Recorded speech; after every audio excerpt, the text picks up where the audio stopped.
আসসালামু আলাইকুম প্রিয় দর্শকবৃন্দ, আপনারা সকলেই জানেন আজকে বাংলাদেশে একটি ভূমিকম্প হয়েছে সকালে। সো আমরা দেখতে পাচ্ছি গাজীপুর চৌরাস্তা তেলিপাড়াতে একটি ভবনে, এই যে এখানে যদি লক্ষ্য করেন পঞ্চম তলাতে মানে উপরে একটি ফাটল ধরেছে, এখানে একটি ওয়াল ফেটে গেছে। এছাড়া এই যে এখানে যদি লক্ষ্য করেন এখানেও কিন্তু একটু ফাটল ধরেছে, এছাড়া এখানে একটা ফাটল ধরেছে। এটা হচ্ছে পঞ্চম তলায় এই ফাটলটা ধরেছে। এই যে দেখেন একদম উপর দিকে ফাটল ধরেছে। সো এটা অনেকটাই রিস্কপূর্ণ, জানি না এই ভবনে এখনো লোকজন আছে কিনা। সো এই বিষয়টা অতি শীঘ্রই একটা ব্যবস্থা নেওয়া উচিত।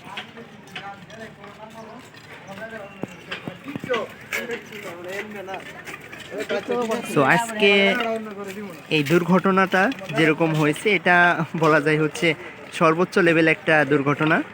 মানে এর আগে মানে এরকম ধরনের ভূমিকম্প বাংলাদেশের ইতিহাসে হয়েছে কিনা আমার জানা নেই।